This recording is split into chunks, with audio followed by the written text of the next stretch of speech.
800에 7070 번호를 감추기 위해서 번호를 다 바꿨다라고 하는 말도 안 되는 거짓말 했잖아요. 근데 누가 봐도 7070은 VIP가 쓸 것 같은 번호 아니에요? 천공. 그래서 5050도 할 수 있고 1010도 할 수 있는데 7070을 한 이유가 뭘까? 결국 1010이 아니냐라는 부분에 대한 의혹이 제기됐습니다. 그 개혁신당 천하람 의원이 혹시 김건희나 아니면 김건희의 지휘를 받는 인물이 사용하는 번호가 아니냐. 그렇기 때문에 이렇게까지 결사적으로 절대 못 알려주겠다는 거 아니냐는 의혹을 제기했고요. 그리고 대통령실 참모들은 안보실이나 비서실은 아니라고 했기 때문에 그럼 대통령이나 대통령 측근만 남는다는 주장도 나왔습니다. 왜냐면 5층에 있는 사무실이 그거밖에 없어요. 네. 그래서 이제 MBC가 대통령실 직원들 명함을 확보했는데 그걸 보면 뒷자리가 70으로 시작하는 번호 중엔 부속실이 있습니다. 지금 제2부속실은 없지만 부속실에는 김건희를 보좌하는 4-5명 정도 규모의 팀이 있습니다. 웃기는 거죠. 그래서 결국에 남는 사람은 안보실도 아니고 비서실도 아니고 전부 다 이렇게 섞어내고 솎아내고 해보면 김건희 아니면 윤석열이에요. 그 중에 그래요. 한 명이야. 부속실이야, 부속실. 그러니까 본인이 직통으로 받거나 아니면 본인이 단독 사무실에 있는 직원들하고 같이 받는 그 전화라는 거야. 쉽게 말, 사장실 전화번호 같은 거야. 특별한 번호인 거야. 김건희 전화인가? 예. 그래서 이 번호가 내선으로 뜨잖아요. 난리 나는 거지, 그 번호 뜨면. 7070이다. 7070이다 이러면서. 7070인가? 어? 아니, 그런 생각 안 해보세요? 물론 이제 어디나 마찬가지 아닙니까? 최고 탑 클래스에 있는 사람 내선 번호는 누구나 알기 쉬운 번호이고, 그렇죠. 또 그게 오게 되면 난리가 나는 번호이기 때문에 특별 관리가 된다는 겁니다. 당연하죠. 어? 그리고 이 부속실이 없는데 우리가 지금 제2부속실 없애고 영부인이 정말 내조만 하고 살게요. 그래서 부속실도 없앴잖아요. 네. 근데 부속실을 관장하는 직원이 5-6명이 있대. 4-5명이라고 그랬는데? 더 있어. 이거는 그냥 직원들뿐, 옛날에 박근혜 트레이너 포함해서 5명 있었어요. 헬스 트레이너 포함해가지고. 야, 맞아. 근데 지금 이 정도의 규모로 하고 있다는 거는 대통령급의 부속실 인사를 데리고 있는 거예요. 비서관 5명을 데리고 있는 거예요. 그럼 걔네들이 근무를 하면 걔네들 사무실은 있을 거 아니야. 이제 역으로 뒤지면 돼요. 옛날에 김건희한테서 전화를 받아봤거나 뭐 그분들이 제보해 줄지 모르지만 나 김건희 부속실에서 일해 그러고 얘네들이 뿌리고 다닌 명함이 어딘가에 분명히 실물이 존재할 겁니다. 그 사람이 800에 7070 전화번호가 찍힌 번호를 들고 있는 거를 제보하실 분들이 반드시 있을 거라고 저는 생각을 합니다. 그리고 800에 7070 전화로 통화를 했다. 왜냐면 이건 휴대폰이 아니기 때문에 개인 휴대폰으로 통화를 했던 갤럭시 소유주 같은 분들은 이제 1년 전 거라도 막 뒤지세요. 왜냐면 자기 통화 녹음된 거는 500건까지 안 지워지거든요. 막 올려봐. 그래갖고 내가 7070에서 받은 전화가 있어. 특히나 통화 녹음이 있어. 대박입니다. 이거 하나만 쥐고 계시면 경찰이나 검찰에 가서도 절대 구속 안 당하고요. 이거 방송사나 정당에 제보하시면 보좌관짜리 그냥 나오는 파일이에요. 전 국민이 7070을 찾아라 운동을 해볼 필요가 있을 것 근데 같습니다. 이 전화가 중요한 게 뭐냐면 런종섭이죠. 런종섭 장관이 7월 30일에 그 최상병 경위에 대한 이 해병대 수사단의 결과 발표 브리핑 취소, 그 다음에 경찰 이첩 보류 지시하기 전, 그러니까 브리핑 발표 전 경찰 이첩 보류 지시하기 전에 여기서 걸려온 전화를 받아가지고 통화를 한 다음에 이게 그때부터 시작이 된 거예요. 사실상 이게 개인 폰보다 더 큰 영향을 미친 거 아니야. 이게 그러니까 지금까지 보면 이 전화로 인해서 그 전에 있었던 이종섭 장관이 모든 걸 했던 걸 다 뒤집게 되는 게 이 전화부터입니다. 그러니까 이 전화가 누군지 알아야 되는 거지. 저는 분명히 통합 파일이 누군가의 손에 있다. 그리고 늘 말씀드리잖아요. 이 정권이 기울고 있는데 망하고 난 다음에, 그러니까 김건희가 구속되고 난 다음에 꺼내놓으면 가치가 10분의 1로 떨어져. 아유, 가치 없어. 지금 터트리면요, 50억짜리가 돼요. JTBC 들고 가시면. 지금 JTBC가 돈보다리를 뿌려가면서 지금 이거 제보 막 하고 있거든요. 걔들 맨날 50억 줬잖아. 뉴탐사 이런 데는 해봐야 안 줘요. JTBC에다가 던지십시오.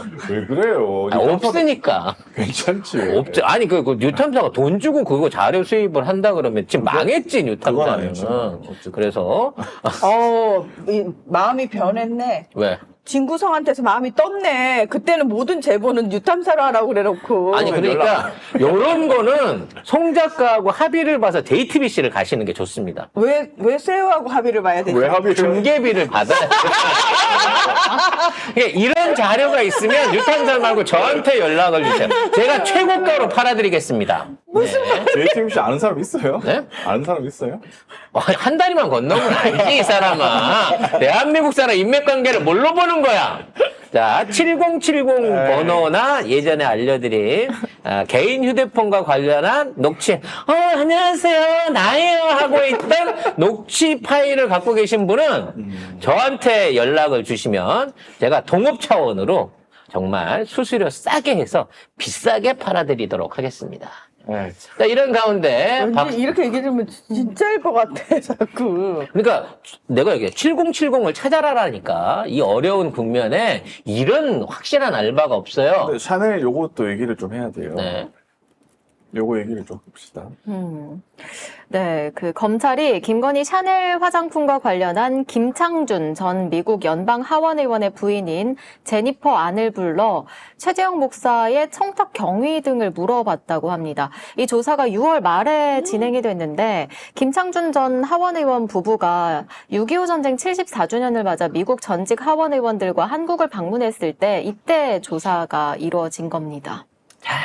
대단합니다. 그러니까 김건희 빼고 싹 다 조사하는 거예요. 심지어 미국 하원 의원을 갖다가 하원 의원의 배우자까지 그러니까 하는데. 하원 의원까지 같이 부르고 싶었지만 그것까지는 못하니까 그 배우자까지 들어온 참에 아마 미국에서 하원 의원은 돌아가신 걸로 내가 네. 알고 있는데. 들어오신 참에 이걸 했던 거예요. 그래서 관련된 진술을 받아놨는데 뭐 진술 내용은 최 목사님이 알아서 하신 거다 나는 모른다라고 끝났다고 하는데 중요한 건 이런 방식으로도 압박을 계속 하고 있다는 거죠 주변은. 근데 이게 말이 돼? 김건희를 수사를 안 하면서 이 미국에 있는 이 사람까지 왔을 때 이거 온타쿠나 해가지고 이것까지 수사를 한다는 게 검찰이 이렇게까지 하면서 김건희를 한 번도 소환을 안 하는 게 이게 말이 되냐고. 그래서 어떻게 해서 그 배우자분이 한국에 이번에 오시게 된 건지 그리고 김창준 의원에 대한 국립묘지 안장 얘기는 어떻게 나왔는지 우리가 모르고 있잖아요. 이거를 저희가 최재형 목사님 단독 인터뷰를 통해 가지고 또 하나 확인을 해갖고 여러분한테 알려드리도록 그 하겠습니다. 방송은 언제 나가나요? 뭐 다음 주 초에 나갈 걸로 다음 생각해요. 주에? 그리고 특히 이 경향에서 이제 특보가 보도를 했는데요. 법무부 장관이라는 사람이 이 특검법에 대해서 말하자면 법무부 장관이면 누구보다도 잘 알아야 되잖아요. 또 윤석열이하고 선배이기도 하고 그러니까 특검법 추진을 두고 독재 전체주의 국가다라는 평가를 했습니다. 네, 박성재 법무부 장관이 최상병 특검법 추진을 두고 신생국가의 독재, 전체주의 국가에서 많이 봐왔던 거라고 비난했습니다. 그러면서 이게 국회를 통과하면 제2 요구를 할 수밖에 없다면서 법안이 통과되기 전부터 거부권 행사 수순을 시작했습니다. 어디 나라를 말하는가요? 구체적으로 얘기해봐. 신생국가, 독재, 전체주의 국가에서 탄핵을 어떻게 추진하는, 이거 뭔데, 이게? 탄핵도 아니고, 특검법인데 이게 무슨 소리야, 도대체? 이 독재 전체주의 국가에서는요, 탄핵을 한다 그러면 야당 의원이 잡혀가요. 그리고, 반정부적인 발언을 하면 갑자기 어느 날 죽는다니까. 막 바다에서 떠오르고, 막 실종되고 그래. 대한민국 초기에 어떻게 했어요? 야당 국회의원들을 버스로 납치해가지고 3일 동안 안 풀어줬었던 게 이승만이야. 근데 지금 대한민국에 있는 그 의회가 정당한 절차를 거쳐서 하는 특검법에는 전체주의 국가? 아니 그런 국가를 하나라도 대보라고 도대체. 자, 하나로 대봐. 특검법 추진하는데 이게 무슨 독재하고 전체국이 이렇게 무식해가지고 무슨 법무부 장관을 하고 앉았어. 무식하니까 법무부 장관을 하는 겁니다. 이 정권에서는 무식하지 않으면은 이 정권과 함께 괴를 같이 할 수 없습니다. 사람이라면 머리가 있다면 생각을 할 줄 안다면 어떻게 윤석열 정부와 함께 하겠습니까? 결국 이분도 그동안 이제 성렬이 때문에 떠 안아갖고 사실은 좌불안석인 거지. 이 양반 따르는 밑에 조직이 누가 있겠어요? 이분이 나이가 적어서 뭐 나중에 로펌에 가서 끌어다 당겨줄 걸로 해갖고 이분을 따르겠어요? 아니면 직계든 후배든 같은 조직이든지 안에서 계보를 연결할 수 있는 사람이 있어서 이분을 따르겠어요? 사실 저기 장자리만 앉아있지 검찰 조직 안에서는 저 사람 쳐다도 안 봐요. 법무부 장관인 거. 그러니까 아무런 존재감이 없던 사람 아니야.